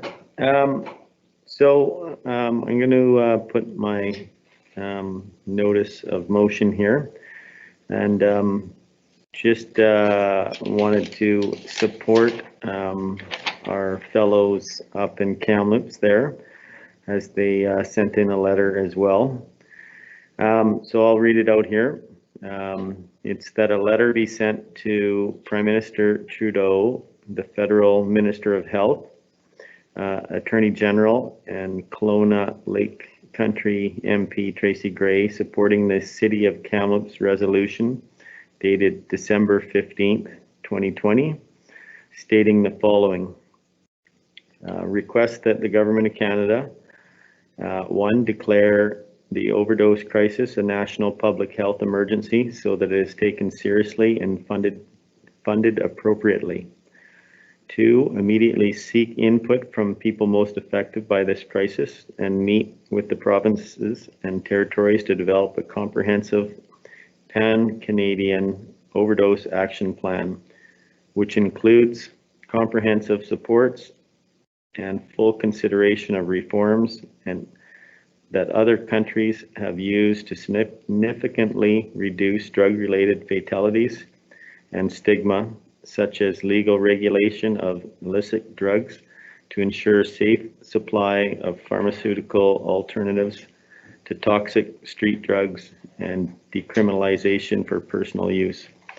Okay. So just as a little add on, as Councillor Gamble wanted just to clarify, the illicit drugs are such street drugs such as crystal meth, heroin, cocaine, and fentanyl containing drugs. So, and a whole bunch of others. And a whole bunch of others. There's a whole new things being created all the time. So I do, you know, I do want to recognize that there is quite a few people affected by that in our community, and I really think it needs to be something that is focused on more. So, so yeah, so that's the notice of motion. Okay, thank you. We have notice of motion means you deal with it another time, but this was quite comprehensive and there isn't much staff time involved in doing it, is it? Raina, you? Yes, Your Worship, that's correct. Generally, the intent of a notice of motion is to bring it forward at one council meeting, and if it is in depth, to give staff the time to prepare for the next council meeting. But it doesn't fetter council's right to pass a motion if they wish. So if council does wish to pass this motion tonight, then they are certainly capable of that. I think we're all familiar enough with the subject. Councillor McKenzie moved. Sure. Thank you. Councillor Scarrow second. Any further discussion? Everybody's aware? Those in favor? Opposed? Motion carries. We're supporting Kamloops. Yes. Thank you. Yes, good OEM. Good OEM. So, as on my other councillor items for Oyama, in regards to Oyama Traditional School, one thing that was brought up by a few of the parents and locals there is that we don't have enough signage, school signs in that area. So if you go to some of the other schools, you'll see that it's quite signed up, so you don't have any confusion. Quite often I see vehicles, seeing that it's on my dog walking path, I see a lot of vehicles will enter the school zone and then realize it as they're sitting there looking at the school and slam on their brakes. So it's almost like the signage coming into there is not proper. And I think those bright green ones would be nice if they can be some, and maybe one right in front of the school itself, because the locals and the school itself have put out some orange cones, and you know, they get drove over, and a lot of times it's you know, the big trucks going through there, and they really do present a safety hazard. So, you know, before somebody gets hurt there, it'd be kind of nice to see something, that kind of effort. And after that, you know, something that would probably be good, I mean, I know we've talked about a number of times, is some kind of traffic calming there. And I know a lot of the farmers and stuff don't like it, but it's that area seems to be worse than a lot of them for some reason. Like I say, I get to watch those big trucks scream through there on a regular basis. So, so yeah, so that, and then as well, Just one thing that I wouldn't mind getting a little clarification on is on our agritourism end of things. I noticed that there's quite a few places, farms around that have cabins and such. And I've been getting asked the question whether other farmers and orchardists can put those in. And I don't know if, you know, as far as the whole rules go, what exactly we want to end up seeing, because it seems like that's definitely a push there. So I think that might be a good one for us to discuss at some kind of strat session down the way. Yeah. Takes an agritourism zoning. Yes. Rezone. And then it's based on how much acreage, how many cabins you can. Yes. It's doable. Okay. I'm just getting asked that question more and more, so I'm just curious. Yeah. And then the only other thing was, I took my boat through the channel between Wood and Cal Lake the other day, and I actually high centered with my aluminum, which doesn't go down very far. So, which would bring that same issue with the dredging that canal, and it's literally only below the bridge that we drive over is the worst part. So, you know, I don't think it's a big deal, but it'd be kind of nice. And I know Tracy would take it out of there. Tracy Gray was trying to work on some money for us and stuff, but it would really be nice if we can get in touch do something on that. Okay, thank you. Councillor Ireland.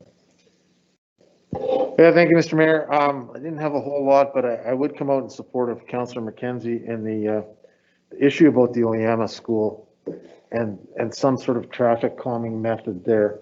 You know, here we have a school, we have a straightaway, we have a number of large trucks coming from the gravel pit, coming from all those commercial areas up behind there. And they're really putting those kids in danger. So I think that it's time for us to be a little bit proactive. I realize that we're trying to move towards communities asking for traffic calming, but when it's a safety issue with children, I think that it's up to all of us to be concerned about that, because it's called act, don't react. We don't want to have to act after somebody gets hurt. And you know, we have a duty to protect the children in our community. It's as simple as that. And, you know, I drove up that street the other day, and, you know, the delineators that the schools tried to put out there were both lying in the ditch run over.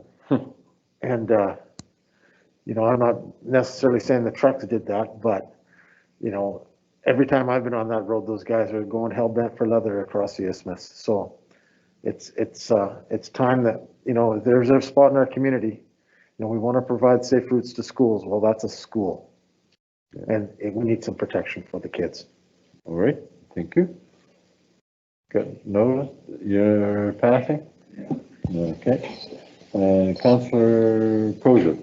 Thank you, Mr. Mayor. Yes, if I could add to that, I was talking with my Uncle Gary the other day about the speeds of the traffic on Woodsdale Road, and he was saying there needs to be traffic calming measures. And what I did tell him was, well, we can't put speed bumps there because that's the way the fruit trucks go, but there is a speed limit sign thing, speed indicator thing that's supposed to alleviate traffic. And his wife, my aunt, came from Germany, and in Germany they always seem to have all the tricks. And he said that one of the tricks they have in Germany is that the speed bumps are actually recessed, and if you're going over the speed limit, the speed bump pops up. So I say we invest in a bunch of big Acme springs. Yeah, invest in a bunch of big Acme springs, and we could just, anyone that's speeding can get shot right into Kelowna. So, but beyond that, no, it's that's something that's huge in our community is the excessive amount of speeding. Not only our community, the highway as well. I don't drive too far. I drive down to Reed's Corner, and I drive home every day at 90 kilometers an hour, and I don't pass anyone, but everybody passes me. And it's not only our local roads, it's just, should drive a bus like Mr. Bill Scarrow. All right. Thank you so much, folks. Yeah, and there are traffic calming devices. Councillor Gamble is next. You're up, Penny. Oh, Councillor Gamble. Okay. Can you hear me? We can't hear you. Okay, I'm just fixing it there. Are you good now? Yes. Okay, thanks. I think that, you know, because that rural school in Oyama is hard to see if you don't know the area, I think that is something we should be talking about. Certainly agree with that. A couple of the things that I would like to raise, and maybe staff could get back to us on this. One is an update on the Nexus process, the MAC building. I would think the community would like to know sort of where that's at, what's happening, the funding of it. People don't always know where that funding came from, and the majority, over 5 million, I think it was 5.5 million, came from the provincial and federal government there. And also, as regards that, the future of the senior centre, I don't think it's usable right now, and I'm just wondering what the timelines are on that. Just for information for our public, so they have an idea of what's going on there. And the other issue that I wanted to raise, and this was something that was raised to me the other day, concern was expressed about what is happening on Spine Cop. I haven't been up there, but I was told that this is a conservation area, I believe, that trees have been removed. Some of the area has been flattened, earth has been moved around, and there's a significant retaining walls that have been built there. And this apparently was near one of the drops, I believe. I'm not sure exactly where it is, but the concern was that this is supposed to be a conservation, a natural area, and it looks like it's being urbanized and turned into something completely different. And I am concerned about that. A beautiful piece of land, and it should be in its natural state. We have so many paths that have been put all over that hillside now. The deer made enough. We could have surely stuck to them. And here we are, just really changing this and destroying the natural beauty that we have in our community. So I hope we'll start to respect that a little bit more as a community and realize we don't have to urbanize every square inch. We should be keeping some areas in their natural state. That is very beautiful. Spine Cup, you're talking about in the district or Crown land? That's fine. I'm talking about the Crown land. Oh. And it's being, I haven't been up there, but I was just told about this, and the people told me they were really upset, took pictures and so on. And I can send them to you if you'd like, because it really was disturbing to me to hear that we were doing things on that land, and it is a conservation area. No, we show it as conservation and recreation, and have done for some time, but it's, yes, I know it's recreation, but it's not our property in the province. It's not a park under the province, and it's not a conservation area. They said they can, when we applied to get it as part of the municipality, or initially as part of the regional district, they said, well, what are you going to develop it for? And we said, we don't want to develop it. We want to keep it as a natural conservation area. And they said, oh, well, we can do that. We're not going to turn it over to you for that reason. We can give you a free Crown grant if it enhances your municipality in some way, but just to leave it as it is, it'll always stay that way, because we have that control to keep it that way. So I don't know what you're saying about development occurring up there, but that's certainly not municipal. Well, I don't know who's doing it, and I guess the question is, who is approving this?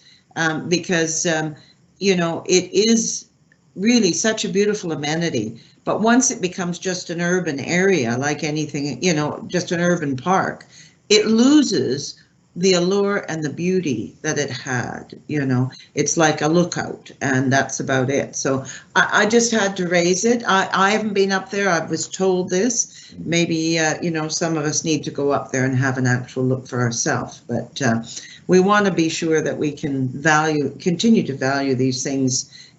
We don't need to change everything into some urban park. Okay, thank you. Yeah, I'll investigate further because I haven't been up there lately, but I haven't seen any development other than the trails that walk around. I'll send you the pictures. Do that, Councillor Arlen. Yeah, I'd comment the same. I mean, last time I was up there, there's way too many trails, Yeah. for sure, that have been created by, you know, hikers, motorbikers. I mean, there's so much, it's hard to know which way to go. But there was no kind of development out there. Nobody would be approving that sort of thing because there is no group to approve it. And in fact, it's not just Crown land, but it's Crown land that's under well, no, it's not under protection. It's part of a land claim. So everybody's afraid to do anything about it whatsoever. But that being said, there's a huge debate going on Castanet about the hikers versus the bikers. And the bikers are winning that debate. They're saying that they were the first ones up there and they can do whatever they want. And, you know, sort of the typical of that attitude, I would say it's a bit untrue because there didn't used to be bikes. People that used to hike it. There used to be horses and things. But anyways, that's neither here nor there. But there obviously is an element that's doing things up there. So we need to investigate it. And Penny, you need to send those photos because there'd be no authorized building of any kind up there. So somebody. I will send them. We need to get to the bottom of it. There was some wildfire mitigation, but I don't know, just that was thinning and brushing, but. We're talking rock walls. Thank you, Mr. Mayor. Yeah, we'll certainly send those pictures in. We'll investigate it. I know when we get bylaw complaints about bikers and things up there, which we do frequently, we can't do anything about it because it's Crown land. But and we certainly wouldn't authorize any building or activity up there. So I'm curious to see what's going on. So if you can forward those to me. Conservation officer are the point people for. Absolutely. Yeah. And Albertine has a contact with them. So if there is something going on, we'll certainly get on top of it. Okay, very good. Thank you. Thank you, Councillor Gamble. Okay, we're done. And we are adjourned. Yeah. We had a municipal drone. Yeah. We got one. He just went out the room. But